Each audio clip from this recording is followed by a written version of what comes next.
Bismillahirrahmanirrahim. Assalamu alaikum class 10. Today we are going to start our lecture number 11 about genetic engineering. Genetic engineering topic on page 144. सबसे पहले आ जाते हैं genetic engineering की definition की तरफ। Basically genetic engineering है क्या? जेनेटिक तो हमें समझ आ रहा है जीन से रिलेटेड है, जो कि हमारे डीएनए में मौजूद होती हैं। What is engineering? इंजीनियरिंग का तो मतलब है कि कोई चीज़ बनाना। जैसे इंजीनियर्स जो है वो क्या करते हैं, मशीनरी बनाते हैं, जहाज़ वगैरह बनाते हैं। इसके अलावा इंजीनियर्स जो है वो आपके घरों का नक्शा वगैरह भी जो है वो बनाते हैं और आपके घर वगैरह भी बनाते हैं। तो नाम से बेसिकली ज़ाहिर हो रहा है कि ये वो इंजीनियर्स हैं जो कि आपके डीएनए के अंदर जेनेटिक मेकअप को यानी जीन्स को भी जो है वो चेंज कर सकते हैं। उसको जेनेटिक इंजीनियरिंग कहते हैं। साइंटिफिक डेफिनेशन की तरफ चलते हैं। द आर्टिफिशियल सिंथेसिस यानी कोई चीज़ खुद से बनाना, मॉडिफिकेशंस कोई नई तब्दीली लाना, removal, addition and repair of the genetic material is known as genetic engineering. आपके जेनेटिक मटेरियल यानी आपके डीएनए के अंदर जितनी भी जीन्स होती हैं उसको आर्टिफिशियली बनाना, यानी एक ह्यूमन बॉडी के अंदर नहीं बल्कि बाहर लेबॉर्ट्री में किसी भी चीज़ को यानी ह्यूमन बॉडी को यूज़ ना करते हुए सिर्फ एक सेल को लेना है जिसके अंदर से आपने डीएनए निकालना है। उस एक सेल को लैब में अपने ऑपरेटर्स के अंदर रखते हुए आर्टिफिशियली वो जीन तैयार करनी है। उसके अंदर डिफरेंट मॉडिफिकेशंस यानी चेंजेस लानी है। जो चीज़ आपको नहीं पसंद यानी कोई बीमारी वगैरह है उसको रिमूव कर देना है। जो करैक्टर आपको पसंद है उसको ऐड कर देना है। या फिर अगर कोई चीज़ ख़राब है यानी कोई जीन जो है वो म्यूटेट हुई हुई है, ख़राब हुई हुई है, तो आप उसको रिपेयर कर लें। ये तमाम की तमाम चीज़ें जेनेटिक इंजीनियरिंग कहलाती हैं। ठीक है। डेफिनेशन के बाद चलते हैं डेवलपमेंट ऑफ जेनेटिक इंजीनियरिंग की तरफ। Basically development of genetic engineering क्या है? 1970s में सबसे पहले हम लोगों ने जो है वो ऑब्ज़र्व किया कि डीएनए जो है कैन बी कट, डीएनए को काटा जा सकता है and transfer to another organism, और एक इंसान का डीएनए किसी दूसरे इंसान के अंदर ट्रांसफ़र किया जा सकता है। ये हमें पता चला था 1970s की स्टडी से। अब एक इंसान का डीएनए दूसरे इंसान के अंदर डालने से बेसिकली क्या होगा? Characteristics of host organisms can be changed. वो इंसान जिसके अंदर आपने अपना डीएनए जो आपने डाल दिया है, एंटर कर दिया है बॉडी में, ये थ्रू ब्लड होता है। ठीक है। जब आप ये डाल देंगे, एंटर कर देंगे, तो उसके कुछ करैक्टर्स चेंज हो जाएंगे। जो आपने चीज़ें डालनी थी वो डल जाएंगी। फॉर एग्जांपल क्या है हमारे पास? होस्ट हमारे पास इस वक्त माइक्रो ऑर्गेनिज्म है सच एज बैक्टीरिया। ठीक है। माइक्रो ऑर्गेनिज्म बैक्टीरिया जो है वो हमने लिया है। और बेसिकली पर्पस क्या है, हमने ये क्यों लिया है bacteria? Because bacteria has rapid cell division. Bacteria जो है वो 20 मिनट में तकरीबन थाउजेंड्स में जो है वो डिवाइड हो जाता है हमारे पास। तो अगर हमने बैक्टीरिया लिया है, बैक्टीरिया की जीन ली है और इसको हमने किसी और जो है वो ऑर्गेनिज्म में, लेट्स सपोज किसी प्लांट में डाल दिए, हम एनिमल या फिर ह्यूमन नहीं लेते, हम प्लांट में डाल देते हैं, उसका फ़ायदा क्या होगा? प्लांट बहुत तेज़ी से ग्रो करेगा। क्यों? क्योंकि उसके अंदर बैक्टीरिया की जीन्स आ गई हैं और बैक्टीरिया 20 मिनट के अंदर थाउजेंड्स की जो है वो हमें सेल्स देते हैं। तो हमारे पास क्या होगा? अगर ये 20 मिनट के हिसाब से हम अपने पौधे का अंदाज़ा लगाएं तो वो कुछ ही दिनों में बहुत बड़ा हो जाएगा। तो ये बेसिकली जेनेटिक इंजीनियरिंग है और ये उसकी डेवलपमेंट थी, हमने जो देख ली है। उसके बाद चलते हैं ऑब्जेक्टिव्स ऑफ जेनेटिक इंजीनियरिंग की तरफ। Topic on page 144। Objectives of genetic engineering जो है बहुत इंपॉर्टेंट क्वेश्चन है, आपके पेपर में शॉर्ट और लॉन्ग दोनों में आ जाता है, जिसमें आपने एज इट इज़ बुक के जो है जैसे पॉइंट्स बने हुए हैं वैसे ही लिखना है। बेसिकली सबसे पहले ऑब्जेक्टिव्स ऑफ जेनेटिक इंजीनियरिंग क्या है? आपकी बुक में बेसिकली ये पूरे पॉइंट्स लिखे हुए हैं। यहाँ पे मैंने उनकी हेडिंग्स बनाकर लिखी हैं ताकि आपको मैं एक्सप्लेन कर सकूँ। सबसे पहले आइसोलेशन ऑफ अ जीन। वो जीन जिसको आपने चेंज करना है या जो डिजीज़ जीन है जो कि नुकसानदेह है, सबसे पहले उसको आइसोलेट यानी बाहर निकालना है डीएनए से, पूरे के पूरे सेल के अंदर से यानी डीएनए से, न्यूक्लियस से बाहर निकालना है। निकालने के बाद production of RNA and protein, आप उससे आरएनए और प्रोटीन्स भी बना सकते हैं। इसके अलावा क्या काम करते हैं आप? Production of enzymes, drugs and organic chemicals. आप जेनेटिक इंजीनियरिंग के ज़रिए, आपका बेसिक मकसद क्या होता है जेनेटिक इंजीनियरिंग का? कि आप एंजाइम्स बनाते हैं, आप बहुत सारी दवाइयाँ बनाते हैं और डिफरेंट केमिकल्स बनाते हैं जो कि आप यूज़ करते हैं। इसके अलावा जेनेटिक इंजीनियरिंग के ज़रिए प्रोडक्शन ऑफ डिज़ायरेबल प्लांट्स, आप अपनी मर्ज़ी के पौधे जो है वो उगा सकते हैं। जैसे कुछ पौधे सिर्फ सर्दियों में होते हैं, कुछ गर्मियों में होते हैं, लेकिन जेनेटिक इंजीनियरिंग को यूज़ करके आप एक ही पौधा सर्दी, गर्मी, बहार, खिज़ां हर मौसम में इस्तेमाल कर सकते हैं, हर मौसम में उगा सकते हैं by the use of genetic engineering. अगला ऑब्जेक्टिव देखते हैं, अगला मकसद जेनेटिक इंजीनियरिंग यूज़ करने का क्या है। For the treatment of genetic defects. Genetic defects basically कुछ जेनेटिक बीमारियां होती हैं जो कि हम लोग इंसान की बीमारियां ले लेते हैं। कुछ डायबिटिक लोग होते हैं, कुछ बहुत बड़ी बड़ी केसेस होते हैं बीमारियों के, जो जैसे मंगोलिज्म है, डाउन सिंड्रोम वगैरह, ये बीमारियों की बेसिकली नाम है। थैलेसीमिया वगैरह, जिसमें ब्लड जो है वो आप लोगों की जो डिज़ीज़ होती है, ल्यूकेमिया है, ब्लड कैंसर्स वगैरह, जो कि फैमिलीज़ में रन कर रही होती हैं।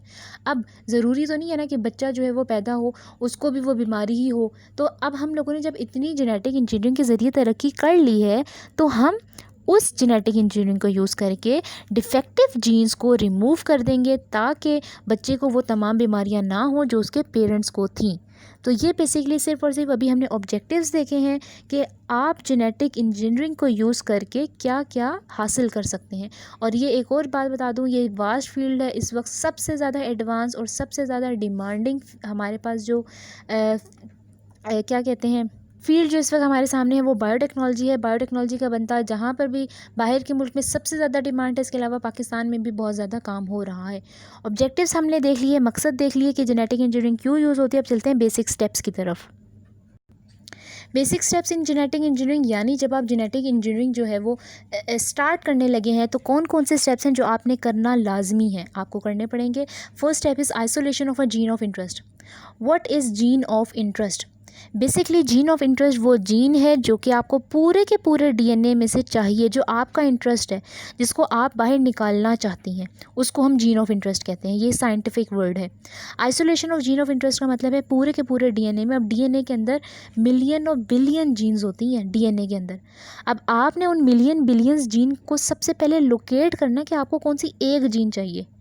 जब आप वो लोकेट कर लेंगे फिर उसके बाद उसको निकालेंगे, यानी आइडेंटिफाई के बाद क्या करेंगे, आप उसको आइसोलेट करेंगे और निकालेंगे।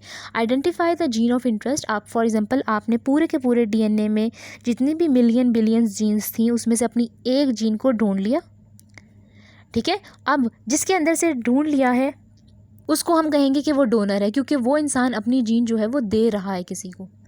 अब हमने वो जीन कैसे निकालेंगे, वो तो तमाम की तमाम डिफरेंट जीन के साथ जो है वो अटैच हुई हुई है पूरे के पूरे डीएनए से। हम तो वो कैसे निकाल सकते हैं, वो तो नहीं निकाल सकते। उसके लिए एंजाइम्स चाहिए होते हैं जिसको हम रिस्ट्रिक्शन एंडोन्यूक्लियेसिस कहते हैं। रिस्ट्रिक्शन एंडोन्यूक्लियेसिस ये बेसिकली एंजाइम्स हैं जो कि बनाए जाते हैं लैब्स के अंदर और यूज़ किए जाते हैं, कट करते हैं ये बेसिकली जीन को। अब रिस्ट्रिक्शन एंडोन्यूक्लियेसिस कट करने के बाद, उससे यूज़ करने के बाद हमारे पास हमारी डिज़ायर्ड जीन यानी जीन ऑफ इंटरेस्ट मिल जाती है हमें। सबसे बेसिकली चीज़ यहाँ पे याद करने वाली चीज़, आपके पास रिस्ट्रिक्शन एंडोन्यूक्लियेसिस एंजाइम का नाम है। ये वो एंजाइम है जो कि एज अ कटर यूज़ होता है, एज अ सीजर यूज़ होता है।